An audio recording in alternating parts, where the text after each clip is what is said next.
Muchísimas bendiciones. Dios reciba toda la gloria. Reciban un fuerte abrazo de parte de toda la comunidad cristiana en Los Cocuyos y en mi nombre propio, el pastor Jonathan Labrador. Seguimos predicando la palabra. A eso el Señor nos trajo, en eso el Señor nos tiene. Es un gozo para nosotros, además es un privilegio poder estar a través de distintos medios. No sé cómo esté llegando este mensaje a tu vida hoy. No es casual y aprovechemos el tiempo porque los tiempos están difíciles, son tiempos finales, están cortos los tiempos, está pasando de una manera avasallante. Esa es la percepción que tenemos. Así que metámonos en la palabra y que ella transforme nuestra vida. Nosotros seguimos en la segunda carta del apóstol Pablo a la iglesia en Tesalónica, capítulo 2, y vamos a terminar el capítulo 2, que empieza desde el verso 1 y va hasta el verso 12, hasta la más reciente enseñanza, hasta el verso 5. Tuvimos una visual de lo que estaba sucediendo en la iglesia, esa noticia que trajo Timoteo a Pablo y que motiva en gran parte la segunda carta. Ya la primera carta ya pasamos por una cantidad de mensajes hermosos, aleccionadores, que exhortaron nuestra vida, pero ahora hay un tono bien importante que el apóstol Pablo desarrolla ahora para con los de la iglesia, y era algo que estaba sucediendo. Pasó algo que hizo que el corazón de ellos se extraviara, que entraran en angustia, en ansiedad. El piso de ellos se les movió y tiene que tomar el apóstol Pablo, cartas en el asunto, así lo decimos. Tiene que el apóstol Pablo empoderarse él a través de un mensaje muy esclarecedor, aleccionador, muy duro, a una iglesia que se había dejado tambalear en la fe, a una iglesia que había perdido el norte, había perdido la base. Y todo esto en el contexto de la segunda venida de nuestro Señor Jesucristo. De hecho, esa es la idea exegética a través de toda la carta, preparándonos para la segunda venida de nuestro amado Señor y Salvador Jesucristo. Bueno, hemos avanzado ya casi cerrando esta serie. Es un orgullo, es un privilegio, un gozo para nosotros que podamos estar predicando la palabra del Señor aún con gran libertad, porque podemos seguir predicando la palabra del Señor abiertamente. El título, La revelación del inicuo y la venida del Señor Jesucristo. Es la segunda parte, así que tomaremos base de la enseñanza anterior para partir ahora en esta enseñanza. Oremos para que el Señor prepare nuestros corazones. De hecho, ya lo ha hecho, pero oremos, tengamos esa palabra de oración. Padre, prepara nuestros corazones. Si ya lo has hecho, sigue, Señor, hablando a nuestra vida a través de la exposición de tu palabra que trae luz, que trae claridad, que nos bendice, que nos santifica, que nos limpia. Tu palabra que corrige, tu palabra que da lección. Padre, que ella se haga tan clara como el agua clara de un río ante nosotros. También que ella, Señor, no vuelva vacía y que nuestra vida te glorifique. En el nombre de Jesús te doy gracias. Amén y amén. Quisiera leer desde el verso 1 para poder traer la historia y porque queremos hablar de esos dos eventos, de lo que había sucedido en la iglesia en Tesalónica, de esos dos eventos, cómo fue que Pablo trajo calma a esas aguas turbulentas dentro de la iglesia. Habían pasado por un momento difícil, muchos pensamientos, habían cambiado su manera de vivir, el accionar, algunos se habían vuelto holgazanes y por eso Pablo los reprende, porque no era hora de estar como un holgazán sin hacer nada, pero es que ya les habían dicho que Cristo ya había venido y se sentían muy defraudados porque Pablo supuestamente les había engañado. Así que esta es una carta para tomárselo con calma, para decirle, Señor, yo quiero entender qué tienes para mí hoy. Entonces Pablo da una vuelta de timón, un cambio en la tuerca, una vuelta a la tuerca, y comienza esto, según esta versión, Biblia de las Américas, con la palabra pero. No es cualquier palabra. Sabes muy bien la idea que está en el contexto y la idea hacia dónde nos quiere llevar Pablo cuando coloca la palabra pero. Esa conjunción que está uniendo final del capítulo 1 de esta segunda carta, principio del capítulo 2, y sabemos que ese es el contexto, esa gran confusión. Pero con respecto a la venida de nuestro Señor Jesucristo y de nuestra reunión con Él, entonces ya se nos está diciendo de dónde viene la confusión, con relación a qué hubo confusión. Apuntando hacia qué tema ellos estaban experimentando confusión, y es nada más y nada menos que la parusía, la segunda venida de nuestro amado Señor y Salvador Jesucristo, y a nuestra reunión con Él, aquellos que hayamos quedado vivos al momento de la segunda venida del Señor. Os rogamos, y aquí es donde viene la exhortación, el llamado, el clamor del apóstol, con un tono de padre, con un tono apostolar, con un tono bien preocupado y con ganas de restaurarles, de corregirles, de exhortarles. Os rogamos, hermanos, que no seáis sacudidos fácilmente en vuestro modo de pensar, ni os alarméis ni por espíritu, ni por palabra, ni por carta, como si fuera de nosotros, en el sentido de que el día del Señor ha llegado. No se dejen atormentar, no se dejen sacudir, ni dejen que sus pies salgan de ese basamento firme que es Cristo Jesús y la promesa de su segunda venida y nuestra reunión con Él. Esa idea, ya la explicamos, tiene que ver con la idea de un barco que está anclado y que es sacado del ancla. Tiene que ver con un hombre que tiene que trabajar una jornada completamente a costa de lo que sea y contra viento y marea, contra una tempestad muy fuerte, contra un sol abrasador y un viento solano, pero ese hombre termina su jornada al final del día para recibir su salario y su jornal. Esa es la idea que está ahí. Ellos fueron sacudidos, y dice muy fácilmente, ese mensaje vino a socavar las bases de ese mensaje de salvación que les habíamos predicado. Que nadie os engañe. Ellos habían sido engañados de ninguna manera, porque no vendrá sin que primero venga la apostasía. Entonces Pablo empieza a colocar, o continúa colocando, o repite el mismo mensaje. Él mismo ya lo dijo en el verso 5, lo vamos a leer en segundos. En esa pregunta queda claro, ya yo les di este mensaje. Y esto me hace reflexionar. Porque quizás hemos escuchado mensajes profundos, mensajes sumamente importantes y vitales para nuestra alma, para nuestra vida, para nuestro espíritu, para nuestro caminar, y no le hemos prestado atención por un lado, no le hemos prestado la debida importancia, o hemos escuchado otro mensaje y muy fácilmente hemos sido sacados de allí. Esto me hace reflexionar. A las primeras de cambio, este mensaje, estos primeros 3 versículos, ya me está haciendo reflexionar. Sin que primero venga la apostasía y sea revelado el hombre de pecado, el hijo de perdición. 2 eventos se tienen que dar, mis hermanos tesalonicenses. No se han dado y ya ustedes creyeron que Cristo ha venido. ¿Quién los engañó? Es la misma postura que tiene Pablo con los Gálatas. ¿Quién los fascinó? ¿Quién los engañó? ¿Quién los sacó de esa verdad que les habíamos predicado? Pablo a los Corintios. Otro evangelio, otro Jesús, y ustedes los reciben, les creen y les toleran. Mis hermanos, esto tiene que hacernos reflexionar. 3 iglesias siendo profundamente exhortadas: Tesalónica, Galacia y Corinto. 3 iglesias a las que Pablo les predicó el evangelio, directa o por intermedio de otra persona. Allí está Pablo haciendo un mensaje de reflexión, ese mensaje para nosotros hoy. Ya nosotros podemos empezar a aplicar este mensaje a nosotros.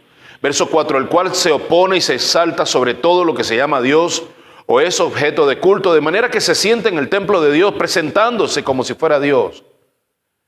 ¿No os acordáis de que cuando yo estaba todavía con vosotros os decía esto? Yo se los dije. ¿Por qué les pasó esto? Y eso es lo que nos toca hacer a nosotros los pastores en las iglesias. Volver a repetir el mensaje, volver a repetir la enseñanza, volver a repetir la exhortación, la aplicación, volver a repetir ese mensaje que tanto tiempo ya se ha dicho, que son las mieles sencillas, que son las leches espirituales no adulteradas, esa comida blandita para el recién nacido. Hay que volver a pasar por esos rudimentos, como le habla Pablo a la iglesia. Debemos volver a pasar por ahí, pastores, ministros, líderes, ancianos, maestros, aquellos que enseñamos la palabra. Tenemos que volver a pasar por ahí, porque puede ser que seamos objeto de un olvido selectivo, muchas veces selectivo. Fácilmente somos movidos de nuestras creencias. Verso 6, ahora sí toca este mensaje. Vosotros sabéis lo que lo detiene por ahora, para ser revelado a su tiempo.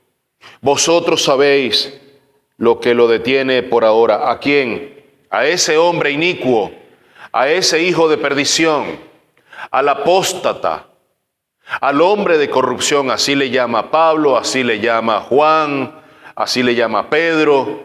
En distintas cartas, distintos tonos apostolares, en cada una de esas cartas se les menciona así. Entonces, hay otra enseñanza aquí en este verso. Los de Tesalónica sabían muy bien quién estaba conteniendo al hijo de perdición, al apóstata, al inicuo, al corrupto. Ya lo sabían. Para ser revelado a su debido tiempo. No es su tiempo, alguien lo detiene, será revelado a su debido tiempo.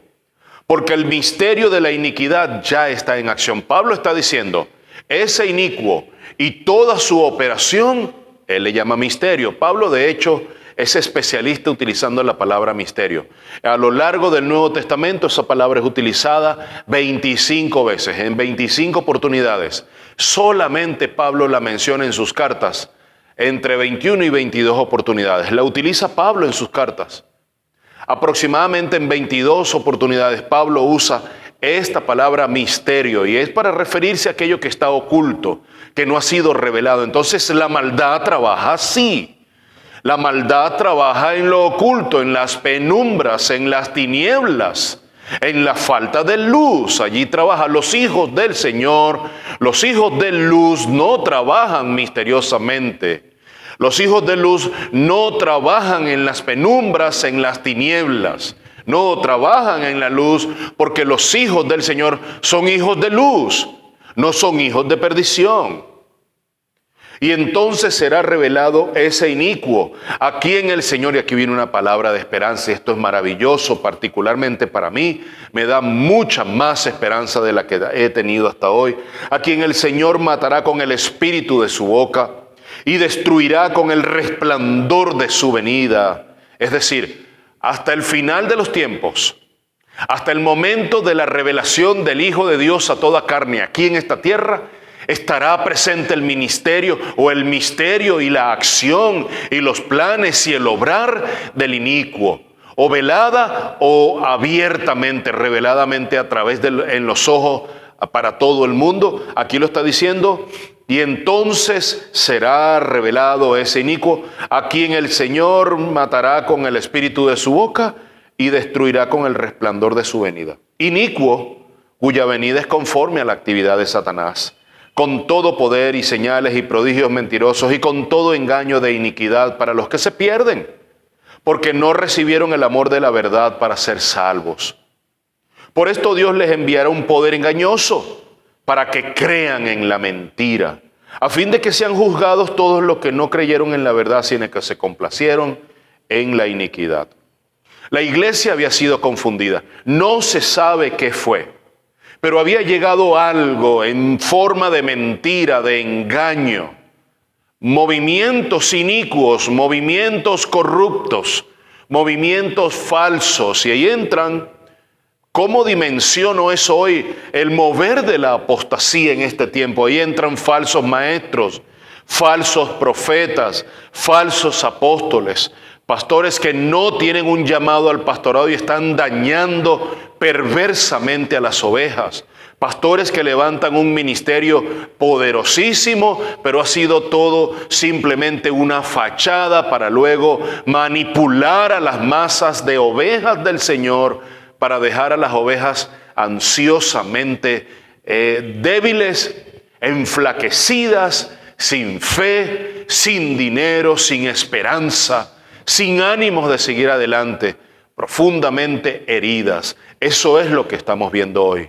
Ese es el peor caldo de cultivo que nosotros podemos experimentar y estamos viviendo hoy en distintas magnitudes en nuestros países, en América Latina, en Estados Unidos, Europa. ¿Qué decirle? Que esa apostasía se ha manifestado de distintas maneras. Algunos dicen que este mover de la superfe, el mover de los milagros, el mover de las noches de prodigio, ese movimiento forma parte de esta apostasía. Grandes movimientos eclesiásticos o paraeclesiásticos detrás de un movimiento llamado superfe. Algunos dicen y dimensionan que este mover es un mover que está dentro del misterio inicuo y de perdición de la apostasía. Otros dicen que el evangelio de la prosperidad está también dentro de esto y ha invadido grandes regiones de la tierra. Latinoamérica ha sido invadida y ha sido tomada y ha sido herida por este ministerio de la prosperidad. ¿Puedo mencionarles nombres? Sí, tengo nombres. Estoy completamente convencido de cada uno de esos paraministerios. No les llamo ministerios, sino moveres o lugares o cosas que se están haciendo, iniciativas perversas con vestido de piedad, con una vestimenta de piedad. La idea no es mencionar nombres, personas, se hieren susceptibilidades, eso no es lo que quiero. Abogo por el discernimiento del Espíritu Santo. Te pediría, mi hermano querido, tú que me estás escuchando o viendo por cualquier medio, sea que lo estés escuchando en este momento, en estreno, en vivo en este momento, o sea que lo estés escuchando en diferido. Te pido que le ores al Espíritu Santo para que te dé discernimiento. Pero está tan claro hoy lo que está sucediendo frente a nuestros ojos.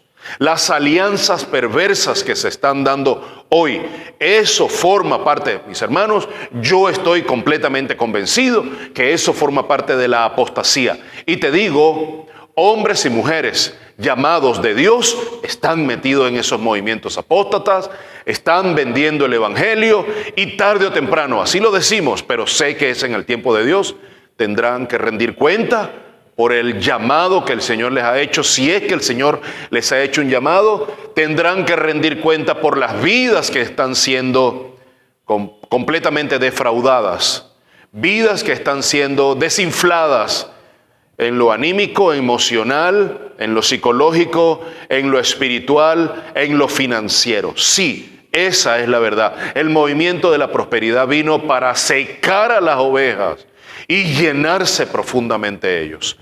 Algunos dicen, estudiosos, que el movimiento de la prosperidad está dentro de esa apostasía que no ha dejado de moverse. Pablo en el primer siglo dice, está en acción ya. Y otros dicen, y creo también que es así, los dos anteriores, estoy convencido. Y la iglesia ha sido infectada por estos dos anteriores, pero aún más por este, y me da demasiada tristeza, pero estoy convencido.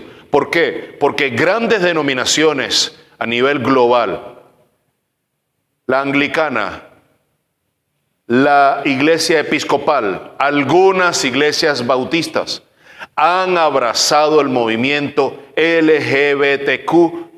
Sí, lo han abrazado. Hay ministros siendo ordenados, mujeres bisexuales, hombres homosexuales. Pare usted de contar. Esa es una gran realidad. Algunos dicen que el movimiento de la superfe, el movimiento de la prosperidad y el movimiento que abraza a los homosexuales, lesbianas, bisexuales, transexuales, que incluso han ordenado pastores. Mis hermanos, ¿quién contaría? Yo no sé qué diría el apóstol Pablo. Sí, mire, y quiero llevarte para decir lo que voy a decir en este momento. Lo suelo decir en la iglesia local.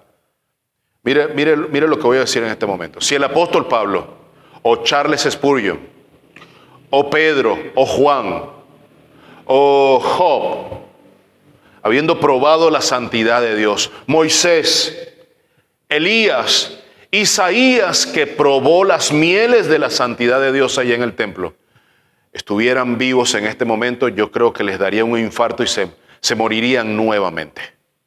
por todo el mover que está aconteciendo en medio de las iglesias. Y es hora de que nosotros, pastores, ministros, y cada uno, desde su devoción al Señor, desde su vida íntima, desde su vida de oración, le pida al Señor que le dé discernimiento. No podemos dejarnos confundir nuevamente. No podemos abrazar estos movimientos. No podemos abrirle la puerta a estos movimientos. Son lobos rapaces. Cristo lo dijo, está allí en el Evangelio, y aún a los hijos de Dios intentarán perder y torcer y extraviar. Aún a los hijos de luz intentarán llevar a las tinieblas. Es preocupante. Sin embargo, hay un mensaje en la palabra. A pesar de todo eso, mis hermanos, la iglesia verdadera, la iglesia que está cimentada en la roca, ella prevalecerá. Nada ni nadie podrá ir, y esto lo estoy diciendo, pero con tanta energía, con tanta fuerza, con tanta firmeza, con tanta seguridad. La iglesia prevalecerá. Nada ni nadie podrá tumbar los bastiones establecidos debajo de la iglesia. Nadie podrá tumbar las raíces debajo de la iglesia, su fundamento, porque el fundamento de la iglesia verdadera es Cristo Jesús. Contra viento y marea, las puertas del Hades no prevalecerán contra la iglesia del Señor Jesucristo. ¿Por qué estoy tan seguro? Porque esa es la promesa de Cristo Jesús. Eso es lo que Cristo Jesús proclamó. Esa es mi proclama, esa es mi bandera. La iglesia prevalecerá. Ni una palabra pasará y ella no volverá vacía. Mis hermanos, algunos creen que ese inicuo, que esa persona, algunos dicen que es un sistema que vendrá. No, ha estado en progreso y se ha presentado de distintas maneras. ¿Qué hablar de Adolfo Hitler? Que al principio se presentó como una paloma de paz. Se levantó este hombre Winston Churchill, que se percató de inmediato lo que significaría para el mundo Hitler, el Führer, este hombre, y todo su sistema que se levantó, un sistema radical, demoníaco, y a Winston Churchill lo callaron porque no veían que eso era verdad. Ah, hombre, eso es mentira. ¿Qué cosas tienes contra Adolfo Hitler? Pues todo lo que este hombre había dicho era totalmente cierto. Fue un mensaje profético lo que este hombre Churchill estaba diciendo, pero no le prestaron atención. El verso 5 y verso 6 son muy claros. El verso 5 es una pregunta. ¿Vosotros no se acuerdan de lo que yo les dije? Y yo creo que como pastores nos toca hacer esta pregunta a nuestras congregaciones. ¿Ustedes se recuerdan del mensaje de la semana pasada? Tenemos que hacer algún esfuerzo para volverlo a repetir. Yo prontamente y el ministerio en la iglesia local en Los Cocuyos estaremos zarpando rumbo a nuevas aguas. Estamos debatiéndonos entre el estudio de Job y el estudio del libro de Romanos. Yo sé que si emprendemos Romanos van a ser unos cuantos meses o años estudiando el libro de Romanos. Tengo un aprecio muy especial por el libro de Job. Tengo en mi mente el libro de Job. Tengo a Job entre ceja y ceja, sus amigos, su esposa, todos los avatares que vinieron sobre la vida de Job. Y Job se mantuvo firme. Solamente el Señor nos hace mantenernos firmes. Y ese mensaje de Job, de oídas te había oído, ahora mis ojos te han visto, hace ver que el sufrimiento nos acerca al Señor. El sufrimiento trae la verdadera teología que transforma el corazón. Entonces tengo un aprecio especial por Job y nos estamos debatiendo allí. Pero si es menester volver a pasar por Ruth, por Esther, por Primera de Pedro, por Primera Carta de Tesalonicenses, por Filipenses, por Colosenses, volvernos a pasar por Jonás, y por cada una de las cartas que hemos enseñado en los predios de la iglesia, por todo el libro de los Salmos, por todo el libro de Proverbios, si es menester volver a pasar por Cristo en el Éxodo, si es menester volver a pasarnos por todas las parábolas, por las cartas a las iglesias del Apocalipsis, pues lo haremos nuevamente. Nuestra mente es frágil. Y necesitamos adoctrinar nuestra mente. Tal como lo dijo Martín Lutero, mi mente está cautiva a tu palabra y nadie me sacará de allí. Quisieron doblegar la vida de Lutero, pues no la doblegaron y tengo el mismo mensaje del Señor en mi corazón. Nadie doblará el mensaje que está en mi mente. Nadie hará que claudique mi fe, porque mi mente está cautiva de su palabra. Y esa es nuestra oración. Que nuestra mente, nuestro corazón, nuestro espíritu estén cautivo a la palabra del Señor. ¿Qué es lo que detiene al inicuo? O a ese sistema o a ese hombre. Porque lo que sí está claro, no sabemos si es un hombre como Adolfo Hitler. En algún momento dijeron que el presidente de la antigua Unión Soviética, la antigua Unión Socialista, Unión de las Repúblicas Socialistas Soviéticas, Mikhail Gorbachev, habían dicho que era el anticristo. En algún momento sí lo dijeron, eso está en la internet, que Barack Obama, el primer presidente afroamericano en los Estados Unidos, era la antesala para el anticristo. Eso lo dijeron. Puede ser un sistema, puede ser una persona que esté por venir. De hecho, la apostasía está caminando, el misterio de la iniquidad está dando pasos agigantados.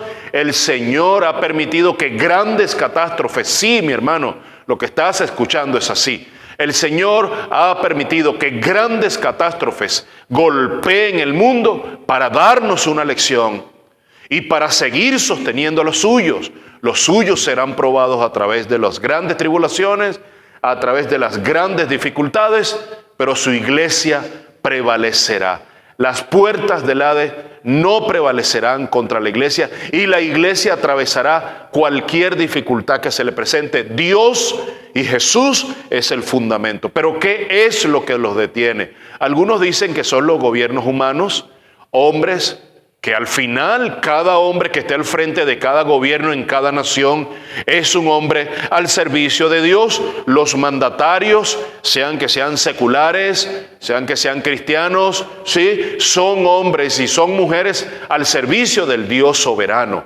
Dios tiene soberanía sobre cada nación, sobre cada país, sobre cada continente. Dios tiene soberanía. Pero algunos dicen que son los gobiernos soberanos. ¿Por qué? Porque hay unos versículos en el capítulo 13 de Romanos. No quiero entrar en el detalle porque se puede ir la hora y las 2 horas completas. Quiero decirles que en Romanos 13, si cada gobernante en su nación tiene instrumentos para hacer justicia, y es la figura de esa espada que incluso estuvo presente en el Edén.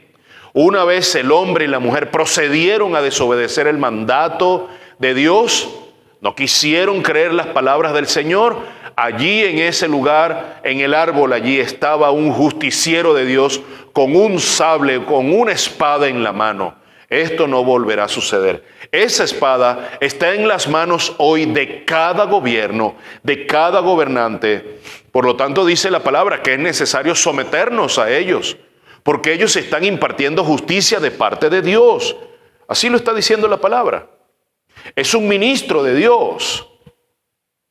Cada hombre que está al servicio de Dios, en cada nación, un primer ministro, un gobernante, un rey que esté al frente de alguna nación, hoy son siervos y ministros de parte de Dios. Pero no creo, como sí lo creen alguna minoría, que los gobiernos humanos sostienen a Dios. ¿Por qué? Porque esos mismos gobiernos humanos hoy están yendo en contra del diseño divino. Entonces no creemos que sean los gobiernos humanos. Algunos otros dicen, y algunos pastores lo han dicho también, que la predicación del evangelio sostiene a ese hombre inicuo. Pero tampoco lo creemos porque hoy no se ha predicado el evangelio en todas las naciones. Y si en todas las naciones se estuviera experimentando la predicación del evangelio, ya Cristo estuviera viniendo de vuelta, porque no vendrá hasta que el último ser humano reciba la palabra revelada de Dios, su palabra especial en forma de predicación. Algunos otros dicen que la iglesia es la que está sosteniendo, porque la iglesia es la luz. Pero acabo de decirles que hay algunos movimientos dentro de nuestras iglesias que incluso están haciendo el trabajo a favor de la apostasía. En nuestras iglesias hay movimientos apóstatas, hay que decirlo. Y tarde o temprano, como yo lo manifiesto así, tarde o temprano saldrán a la luz y tendrán que ser echados de nuestras iglesias. Esa es la realidad. Entonces no creemos que los gobiernos humanos, ni la predicación, ni la iglesia, como la luz del mundo y la sal de la tierra, estén sosteniendo a este inicuo. Sí creemos entonces, porque allí está presente, verso 7 y verso 8, hay un pronombre neutro que está allí. Y allí está presente alguien que lo detiene. Es un ser, es una persona, evidentemente es una persona que detiene a este inicuo. Y por esa y muchas razones, porque está en el libro de Daniel, está en Apocalipsis, está en los libros proféticos, hay dos posibilidades. Hay un grupo de académicos preparados, estudiosos del Antiguo y Nuevo Testamento, que creen por la evidencia que hay en el capítulo 10, entre el capítulo 10 y el capítulo 12 del libro de Daniel, evidencias de que el arcángel Miguel, escucha muy bien mi hermano, hay un buen grupo y grupos respetados de hombres que han estudiado por años, que han estudiado, son eruditos de la palabra, que incluso han escrito diccionarios exegéticos, tanto del Antiguo como del Nuevo Testamento. Hombres respetados en sus distintas disciplinas de estudio teológico, que manifiestan, aún sostienen que esa primera posibilidad es que sea el arcángel Miguel sosteniendo este movimiento a este hombre inicuo que será revelado en algún momento. Eso lo manifiestan, es una de las posibilidades. Yo respeto esa opinión. Hay otra ala de esos estudiosos que cree firmemente que es el Espíritu de Dios que en la actualidad lo sigue sosteniendo. Y yo creo, es mi opinión, no voy a decir que es humilde porque dejaría de ser humilde, es mi opinión pensar de igual manera que en otrora, históricamente, aún hasta el día de hoy, Dios mismo, porque sea quien haya detenido y que siga deteniendo al inicuo, mis hermanos, sigue siendo por dictado directo de Dios. Entonces, si es el arcángel Miguel, ha sido Dios que lo ha enviado. Y si es el Espíritu Santo, es el Espíritu Santo de Dios que aún lo sostiene. Debes referirte, como te dije, a Daniel del 10 al 12, Apocalipsis 12, Apocalipsis 21, Judas 9 también está allí. Yo creo que es Dios que lo detiene. En algún momento de la historia, de la vida, de la antigüedad hasta el día de hoy, Dios ha abierto el telón para que la maldad avance, sí. Pero ahí está escrito y te voy a dejar solo como tarea para la casa que leas Romanos capítulo 1. La perversidad del corazón del hombre ha hecho que Dios los entregue a sus pasiones vergonzosas, a sus deseos pecaminosos, a los deseos que son contra natura. Se volvieron tan pecaminosos y rechazaron la verdad que Dios los entregó a su pecado. Y cuando Dios los entrega a su pecado es cuando vemos esas olas de concupiscencia y transgresiones y maldades y pecados que creemos que son nuevos, porque aquellos hombres que fueron a la casa de Lot para sacarlo y para sacar a su familia, ¿qué fue lo que vieron en Sodoma y Gomorra? Pues vieron a hombres buscando acostarse con ellos. Lot les ofrece sus mujeres, sus hijas, vírgenes, y los hombres de la ciudad no quisieron las mujeres, que era algo a favor de la naturaleza, hombre con mujer. Pues Romanos dice que la mujer perdió su costumbre, su deseo natural de estar con un hombre y se echó con las mujeres, y igual los hombres con hombres contra natura. Nosotros creemos, yo creo, y no es algo futuro que va a suceder, ya eso existe. Ese hombre inicuo, o como sistema, o como individuo, que aún está misteriosamente, toda la alianza de naciones con un pensamiento perverso, toda la alianza de comunidades, de etnias, toda la alianza de sistemas, la tecnocracia como le llaman hoy día, toda la confabulación que hay detrás de los sistemas, todo lo que está empezando a suceder, y presten el ojo a lo que está sucediendo con la inteligencia artificial. Sé que es todo un movimiento tecnológico que trae un gran avance, la salud se verá beneficiada en gran parte por eso, los sistemas de comunicación, los sistemas de transporte, todo el sistema financiero mundial se verá beneficiado. Pero ¿qué cosas trae el corazón del hombre perverso para traer detrás que aún el misterio de la iniquidad está trabajando y dando pasos agigantados que no está claramente frente a nuestros ojos? Está sucediendo tras telones. Pidámosle al Espíritu Santo que nos dé discernimiento, que nos permita entender cómo es que se revelará dentro de poco a nuestros ojos ese inicuo. Pero yo creo firmemente que es el Señor.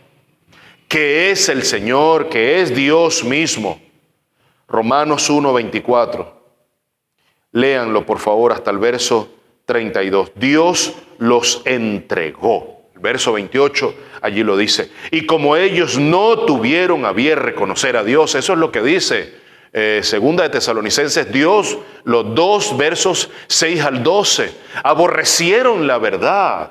Cuando la verdad se entrega con amor, porque la verdad se entrega con amor, con temor y temblor, porque esa verdad cambió nuestra vida y hemos conocido al Señor. Y el Señor es el camino, la verdad y la vida.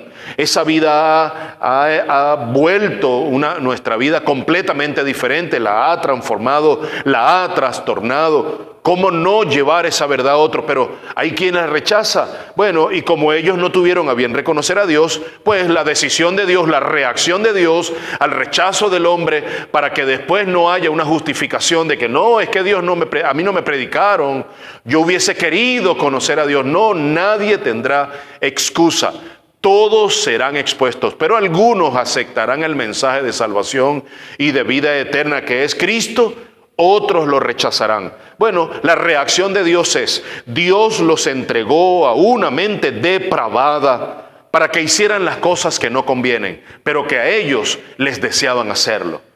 Estando llenos de toda injusticia, maldad, avaricia, malicia, colmados de envidia, homicidios, pleito, engaño, malignidad, son chismosos. Mira, todo esto está sucediendo, verso 30, detractores, aborrecedores de Dios, insolentes, soberbios, jactanciosos, inventores de lo malo, desobedientes a los padres, sin entendimiento, indignos de confianza, sin amor, despiadados, los cuales, mira lo que dice, aunque conocen el decreto de Dios. Estos que rechazan a Dios no es porque no lo conocen, sí conocen el decreto de Dios. Te sientas a conversar con ellos y te dicen, no vale, Jonathan, yo conozco el Evangelio, yo sé de qué va Juan 3:16, te lo recitan de memoria. Bueno, aquí está la explicación. Los cuales, aunque conocen el decreto de Dios, que los que practican tales cosas son dignos de muerte, no solo las hacen, saben muy bien que la práctica de esto, la práctica, como dice Juan, no es del Hijo de Dios. El Hijo de Dios no practica el pecado. Lo ve y se aparta. Los deseos de la carne, los deseos de los ojos. ¿Sí? No solo las hacen, sino que también dan su aprobación a los que la practican. Ven a otros cometiendo una fechoría y dice, dale, está bien, nadie te está viendo, dale, está bien. Ese inicuo, Juan lo llama anticristo, Daniel lo llama insolente, Pablo lo llama hijo de perdición. Es un hombre malvado y sabemos que es un hombre que viene a hacer la voluntad de Satanás y que hay algo que lo detiene. Y quiero cerrar con este pensamiento. Quiero que te vayas por un momento imaginando que si ese alguien que yo creo que es Dios mismo a través y por intermedio del Espíritu Santo, su Espíritu Santo, que otros creen que es el arcángel Miguel, sea quien sea, porque no sabemos, los tesalonicenses lo sabían. Ustedes saben quién es el que lo detiene por ahora. Mis hermanos, Pablo lo sabía, ellos lo sabían, nosotros no lo sabemos. Tenemos que hacer un ejercicio exegético y al final no llegaremos a la conclusión de saber exactamente, fehacientemente, quién es el que detiene, aún al día de hoy, ese inicuo, la iniquidad. Mis hermanos, pero ese no es el punto. El punto es, imagínate por un momento que el Señor quite su muro de contención, el Espíritu de Dios. Estoy convencido que es el Espíritu Santo. Y que hoy no tengamos defensa y que hoy el inicuo esté actuando a placer, sin límite. ¿Qué sería de la iglesia? ¿Qué sería de las naciones completas? Aquellos que no han escuchado el Evangelio. ¿Qué sería de ellos? Estarían muertos sin Cristo Jesús. ¿Te puedes imaginar eso? Entonces hoy esta palabra me da fe y me hace confiar en un Dios que aún tiene misericordia, aún de los pecadores no arrepentidos. Confío en ese Dios que es un Dios lleno de gracia, de misericordia y de amor, que aún tiene su muro de contención, sosteniendo al inicuo, porque aún no es el tiempo pleno, la plenitud del tiempo. Y eso nos debería llevar a orar y a orar, agradecidos de Dios, de su amor, de su misericordia, porque no nos ha consumido su ira, producto de la gracia de Dios derramada en justicia en la cruz del Calvario por todos nosotros. Pecadores todos. Oremos, mis hermanos. Padre, muchas gracias por tu amor manifestado a través de Cristo en la cruz del Calvario. Gracias. Gracias porque aún sostienes a ese hombre inicuo que vendrá con toda actividad de Satanás, con engaños, con prodigios para engañar incluso a los escogidos, con milagros, pero con engaños y mentira y perversidad. Señor, gracias. Pero cuando deba venir, Señor, sigue sosteniendo tu iglesia. Te lo pido en el nombre de Cristo Jesús. Amén y amén. Mi hermano amado, que esta palabra te haga reflexionar. Pido al Señor que nos dé discernimiento a la iglesia en estos últimos tiempos. Dios te bendiga abundantemente.